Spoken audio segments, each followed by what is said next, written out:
Plug in my phone.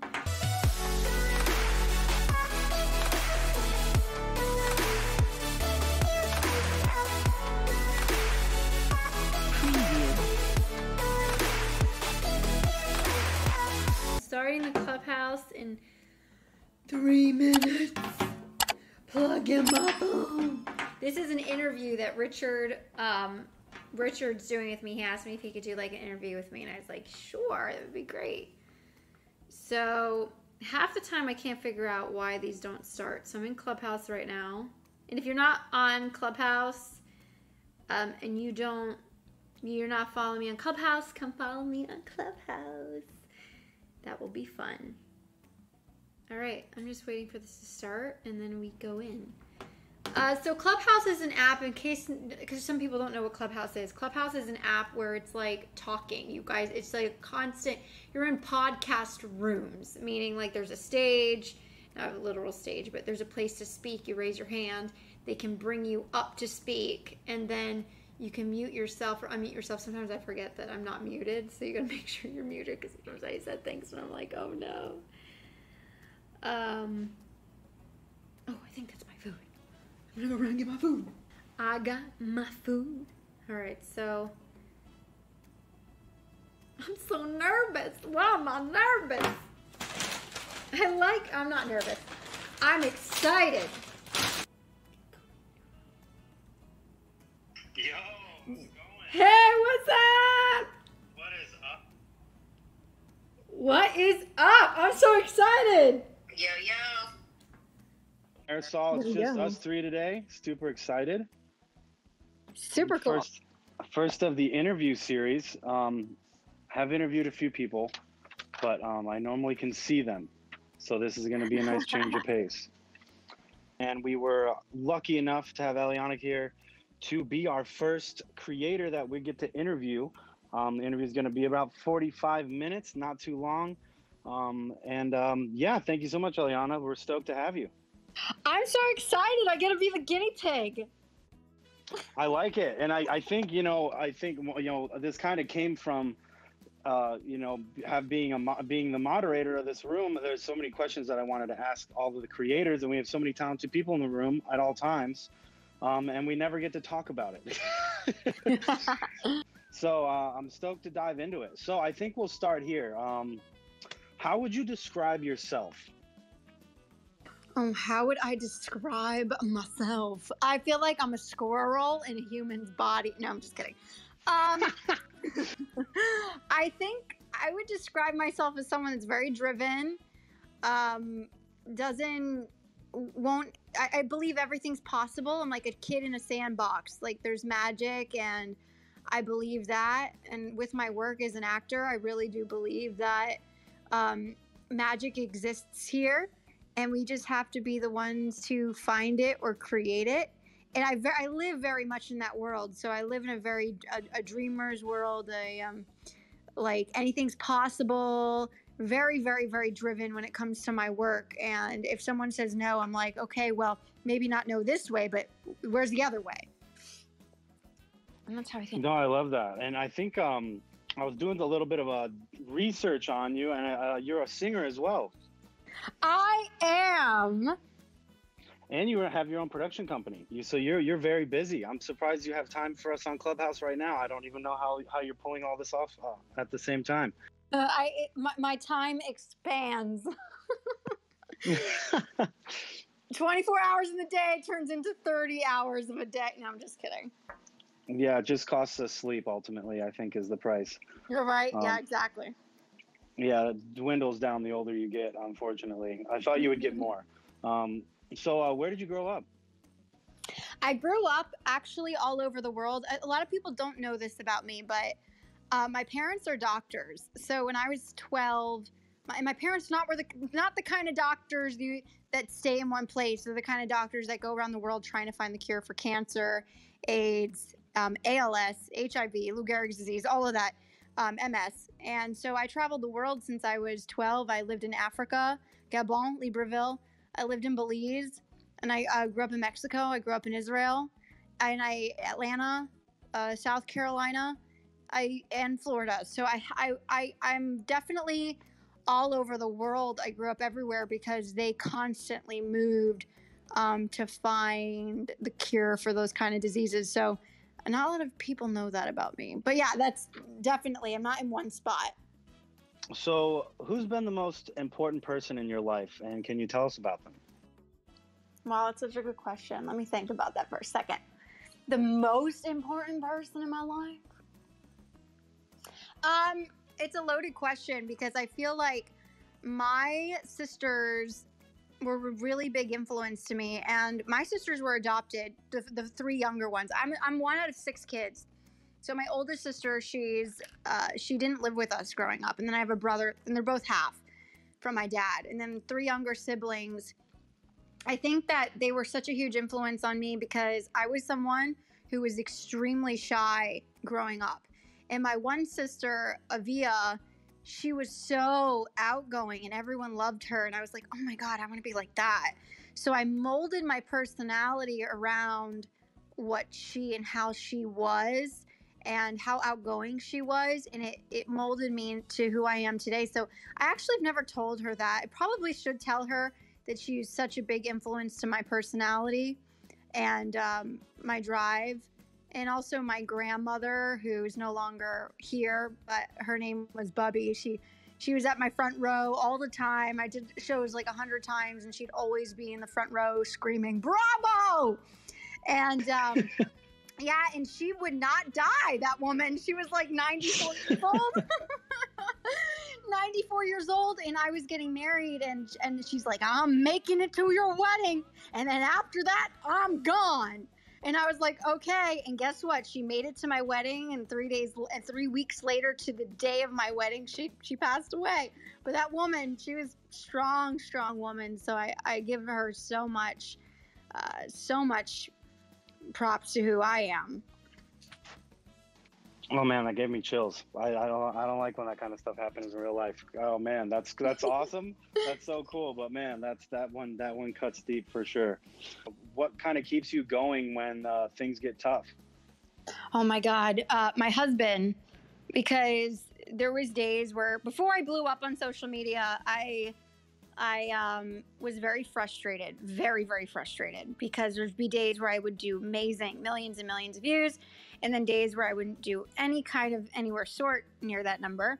And it would get very, very hard. And I was like, I just want to quit. And Marshall's like, you are not going to freaking quit. You want to get where you want to go? You are posting today. So he was like really like telling me and not allowing me to not post. And so I really believe that having somebody holding you accountable really makes a difference.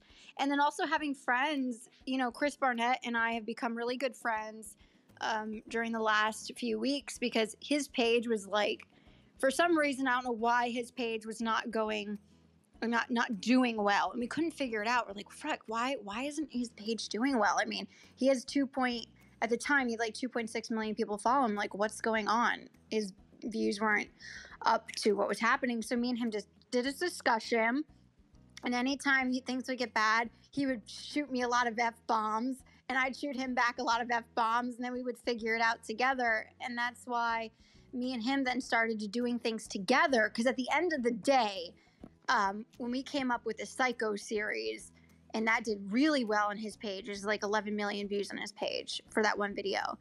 And when we started doing that, we also said to ourselves, F it, I don't give a S if this video does good or if it does bad. I freaking love this content. And he's like, yeah, I freaking love this content. It's so much fun to make. And so then his video started doing well again.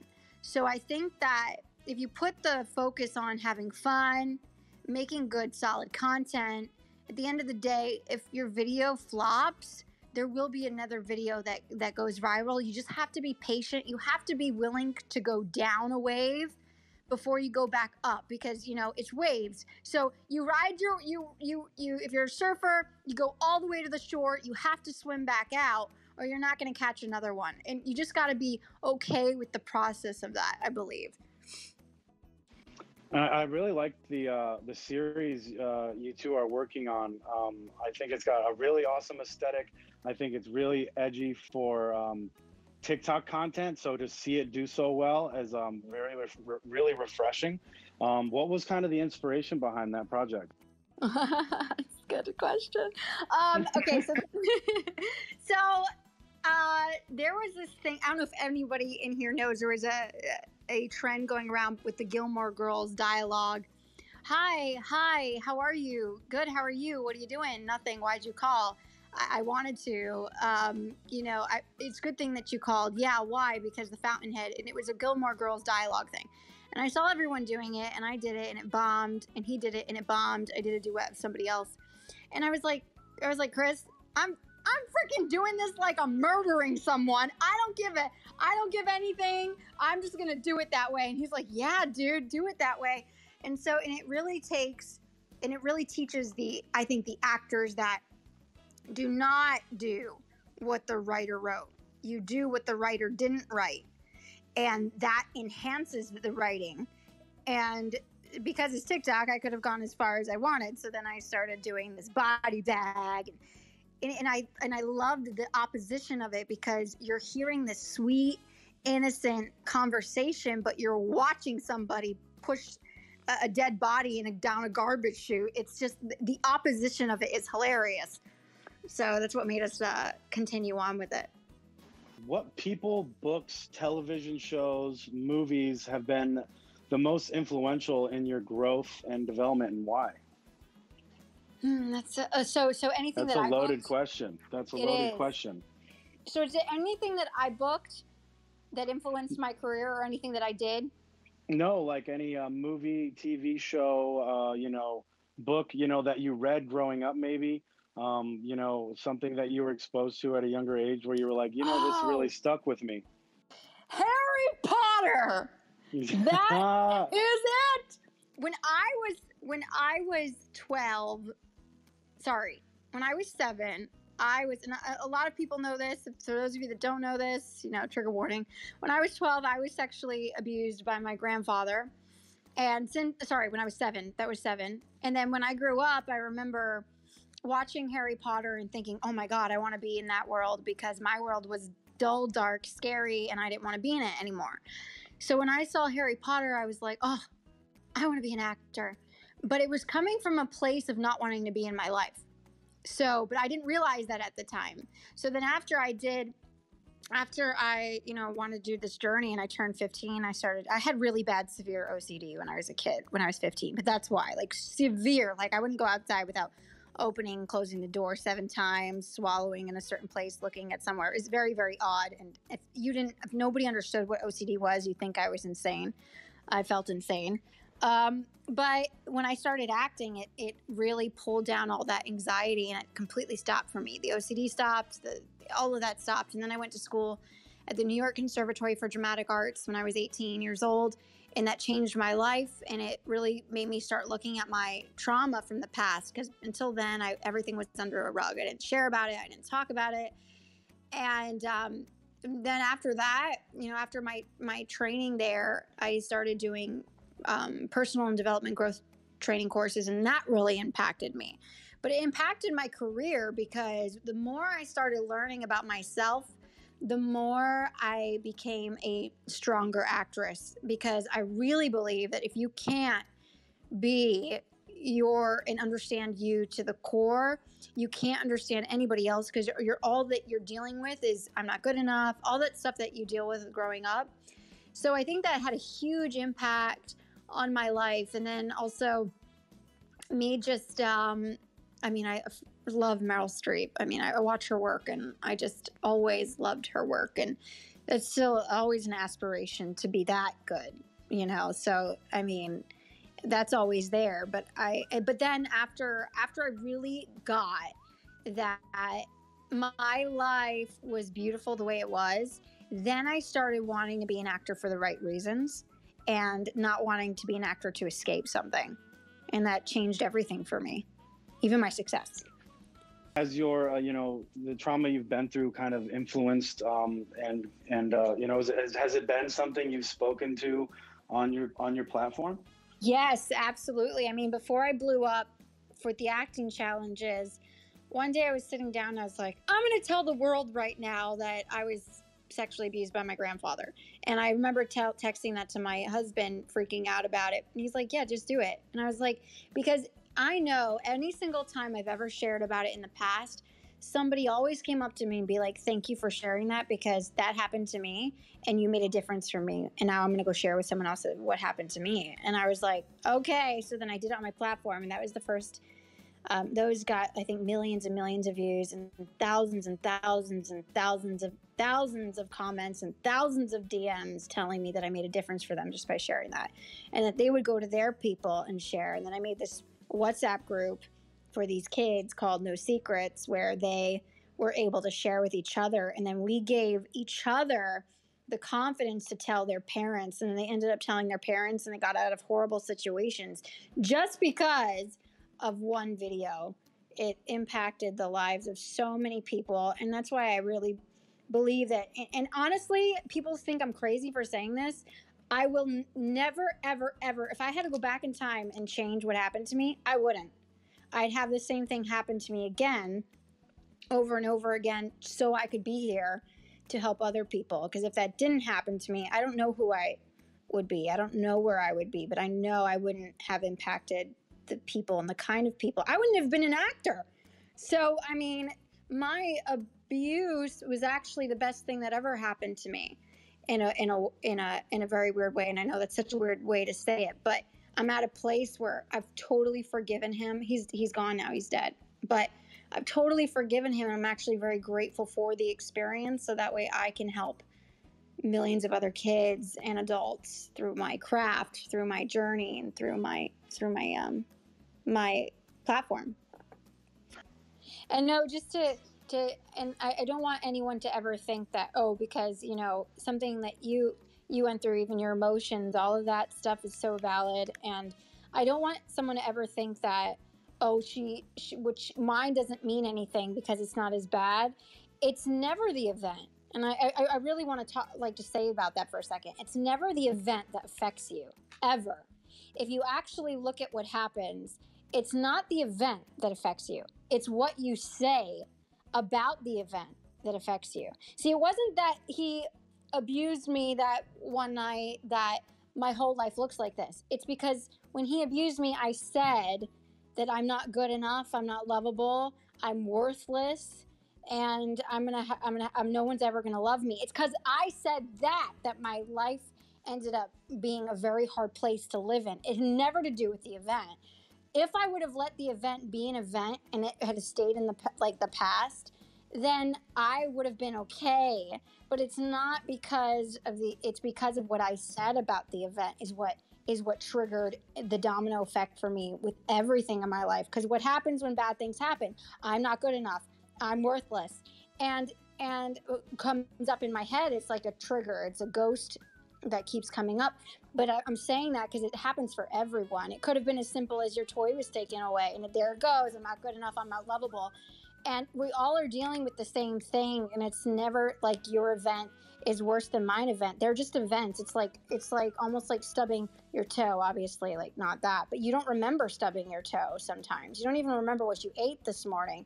It's only when there was an experience that you said something about it that has the experience be more than just a moment in time.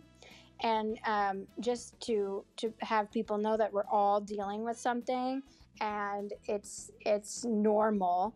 And even if you think, oh, my event's not that bad, you still went through something and you still said something about it. And what you're saying about it might even be worse than what I'm saying about mine. I don't know if that makes sense or if that's clear, but that's how I see my life now. So I wanted to ask you, you've done a lot of impressive stuff thus far, and I really do, and I think everyone here knows that you're just getting started. But what are you the most proudest of up until this point? Oh my God, that's such a great question. I am so proud of where I am and as an actor, like my ability, my talent, and I don't want to sound like oh blah, blah, blah, but but I am very proud, and I'll tell you why. When I was 15, I was a horrible actor. I wasn't a person that woke up being able to do it. I was someone that had an intense desire, passion. It makes me kind of emotional just thinking about it, but intense desire and passion to wanting to be good. And not just good, but great. And that's why I've never stopped training since I wanted to be an actor. Like singing, I woke up, when I was a kid. Yeah, I could sing. Like, am I the best singer in the world? No, but I could sing. But it's not where my passion lied. I wanted to be an incredible actor, and so I practiced and practiced and practiced and practiced. I mean, like years, like 12 years, 13 years of training I've had. And I'm at a place now where I love my work. I still have ways to go, but I'm just so proud of what I did, and how I trained. Because like I said, I wasn't someone that woke up that could do it. I was someone that really was just like, I want to do this. So I think it really taught me a lesson of, you don't have to wake up and be able to be great at something. It's actually almost more on the side you won't be. But if you want to be great, you will be. And you just have to take the steps to get there.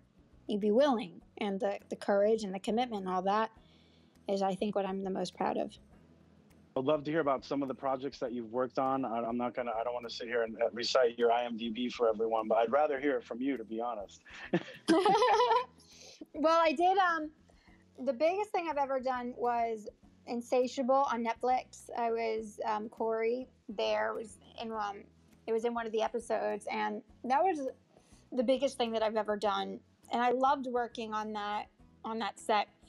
And I remember when I go to set, I'm always like super focused and super to myself and very much in character. So Eliana normally is like really bubbly, and Corey wasn't. Corey was very to herself, like more of like a deeper sense, very grounded. And that's just who I was being on set. And I think everybody, and it was I was playing an LGBTQ woman. I was playing a lesbian, and I loved that they picked me for that because, I didn't, when I auditioned for that, I didn't audition being like the stereotypical of what people would think is of a woman. I was like, no, I'm just going to be myself, because I could be gay as myself right now. I could definitely be that.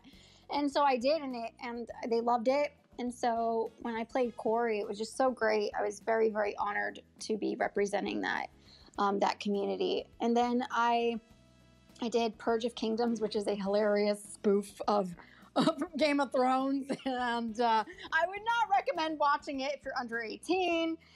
And then I just recently booked a movie that I'm going to be going to film in Nevada in a couple months. I can't really talk about it. I'm on NDA, but I have that coming. And then I have my own stuff in the works. I'm writing stuff, and me and Chris I'm writing it. Like, I wrote it, and Chris is helping me develop the ideas. So me and Chris are going to develop it together. So a lot of good stuff in the works. I love writing. It's like one of my, I didn't know I would love writing, but I love writing. Well, that's awesome. And then, I think something that I've been thinking about lately has been, how big of an opportunity there is right now to do a small level production, like short film, to kind of fill the void from, where big Hollywood isn't ready to jump in yet. Just, this early in the pandemic game, because I was in a room the other day where, the cost has gone up 25%, production cost across the board. Oh yeah. So, is there any thought to do like a smaller production that, you guys kind of get to, pull the strings behind and control? Is there any talks about that? Yeah, that's what we're doing now. Actually, we're doing a series, but it's a short form series. So each episode is like around 25, 30 minute episodes. And it's not like crazy in terms of what we would need to create it.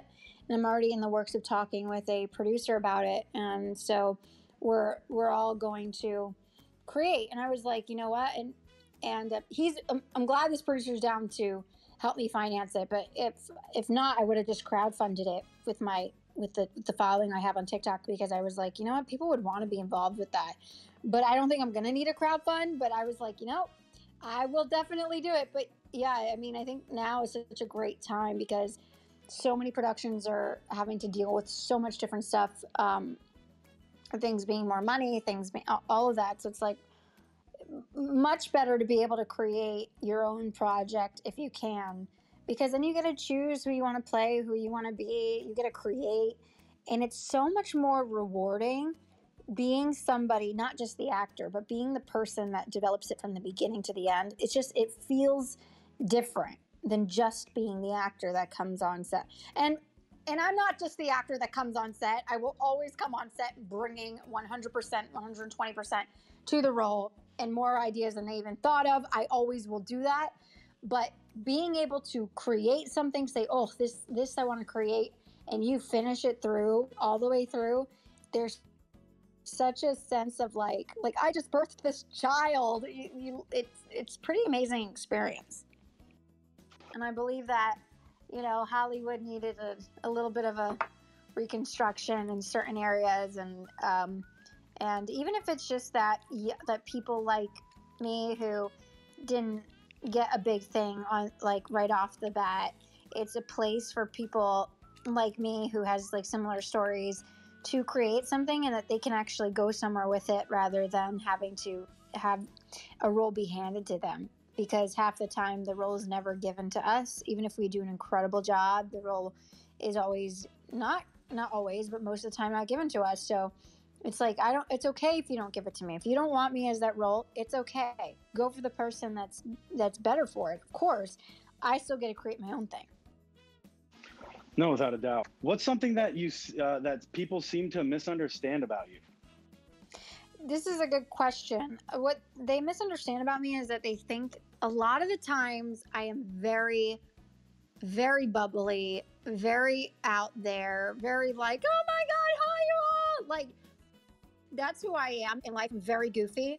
So sometimes I can be misinterpreted as like she's stupid, or she's not grounded, or she's not concentrated. And there's been a few times that people have said that to me, which is not a problem. Like, I totally understand why they would think that, but I'm not that way. I'm actually a very, very,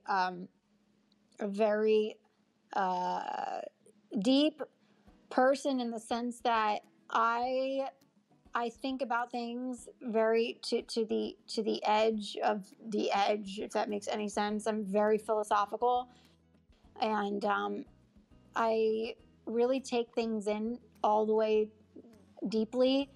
And just because I'm goofy, fun, and loving doesn't mean that I haven't gone through bad things. Like, people they'll always say, oh, she's probably never gone through anything.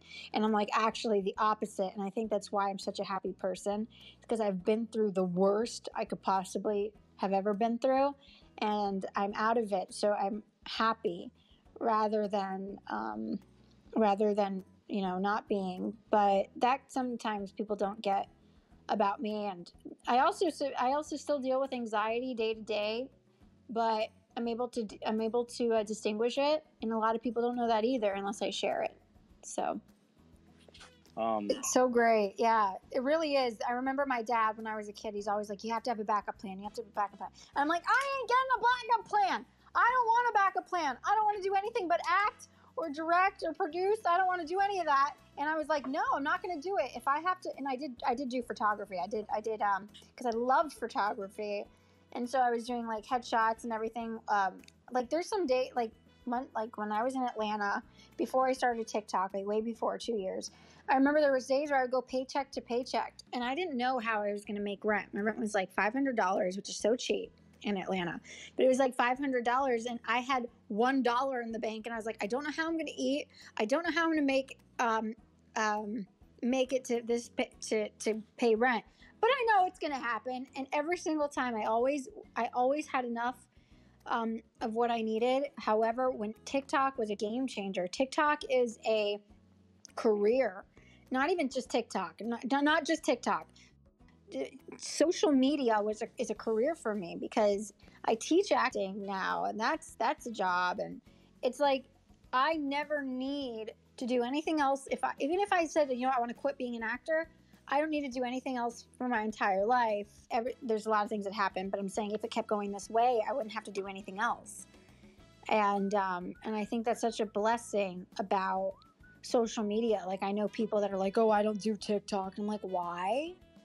Because it's not my thing. I'm like, okay, well, you're an aspiring actor. Why couldn't it be your thing? I mean, it's a great place to practice. You can write your own stuff. I mean, why not? You could get a job from it. You can make money. And I make a living off of it now. I'm not someone, someone that went from like making $10,000 in 1 year. Yeah. And I thought I could live off of that. I don't know how I did, to someone that actually was making a pretty good living, that I could actually not have to worry about living paycheck off to paycheck and be comfortable. So it's a career. It's not just a thing that I do for fun. No, and that's incredibly liberating. That's exactly, as an artist, right? That's all we can ever hope for, is to have just complete creative control over every project that we work on. And the only way we can really do that is to make sure all of our bills are paid, right? So it's creators like you that kind of have the freedom to jump around and do what you want, and your work is better for it. So we're closing in on our time here, but I do have 2 more questions for you. One of them I feel like might get you, but what's something I should ask you that I didn't know enough about to ask? Ooh. What is something you should ask? Or just something you wish I would have asked about, something you want to talk about? Hold on, let me think for 2 seconds. If something that I want to talk about, or that someone should ask me. I think it's really, and I think we did touch on it, which is being able. Oh, you know what? This is a good one, because we talked about the other one. My relationship with my husband is like one of the relationships you wish for in a movie. It is the best, amazing, easy relationship I've ever had. He is my knight in shining armor, and he's such a freaking incredible human being. I love him so much, and he really impacted my life. And I want people to know, because a lot of people deal with, like, I let breakups break me. For 2 years, I'd go into a hole and nothing would happen. Breakups would break me. But when I met my husband, everything changed for me. The relationship was easy. There was no we fight, but it's not like fights that last for, those fights that you just last for like days, you still feel awful about days later. It's like, I hated those fights. I never have had that with him, because he's always, if we have a fight, max we've ever gotten, we stayed mad at each other maybe an hour, maybe 2. That's it. Like, that's the max. We get over it so fast, and it's just so easy. It's a dream relationship, and the only reason I have that relationship is because I worked on myself, and that's it. So I definitely want people to know that they could have their dream people with them, as long as you work on you and you're very clear on what you want in your life with you, and who you want as a partner, and you don't deviate on your deal breakers. You get the person that's meant for you, and life gets so much better when you have somebody that's meant for you than when you have someone that you're trying to make be meant for you, if that makes any sense. How would you like to be remembered? I love it. It reminds me of Bernard Hiller's question he asks in his 30 question series. I love it. How would I like to be remembered? As somebody that really made a difference in the world for people, somebody that created worlds, meaning like that if somebody's world is broken, that I don't fix it, but I'm the one that shows where and how and why it broke in the first place, and you repair it. So I don't want to fix anybody's worlds. I just want to show them that there's another way to live. And it's making me emotional. And so that they can live a beautiful, complete, whole life that's easy and fun. And yeah, there's going to be moments it's going to be hard, but it doesn't have to break you forever. And that's what I believe. Oh, stop it. Okay, you're gonna make me cry. Hold on. Whew. Okay, here we go. No, we good. We're good. Whew. I need a harmonica because I feel like it'll just take my mind off of it. All right. Okay. So, why don't you tell us a little bit about what we can look forward to in the future? Projects we should look out for. Give us your TikTok tag, how we can find you. If you have some really cool merch out, give us the whole spiel. We'd love to hear it. Wop wop. Well, my merch is "Don't Act, Just Be." That's my tagline. It's on my website, elianaghen.com. And then you can be looking out for a lot of cool collabs coming up with obviously Chris. Me and Chris are always doing collabs together, and network. I mean, film stuff. I mean, in a couple months, I'm going to shoot. I wish I could talk more about it, but I can't.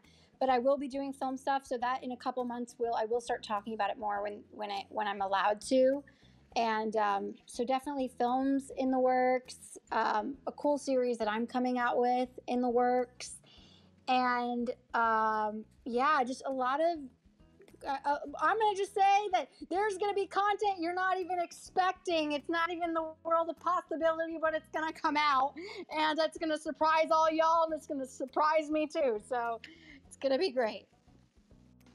Hey, well, I just wanted to thank you personally, and thank you on behalf of the club for allowing us to do this interview. I think this is just going to be an incredible series moving forward. We're so grateful to have you be the guinea pig. I hope I did all right. Amazing. Oh, thank you so much. I really appreciate it. And I just want to thank you for being a moderator and coming here and, we continuing to help people and inspire people to go out and create content and make a positive change in the world.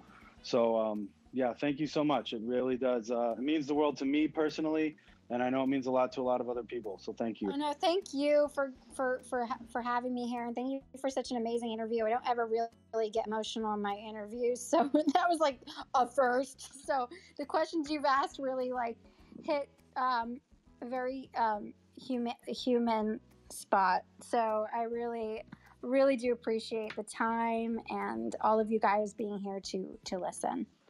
So I just want to thank everyone here. If you want to give the club a follow, we would absolutely love it, and we'd love to see you all again.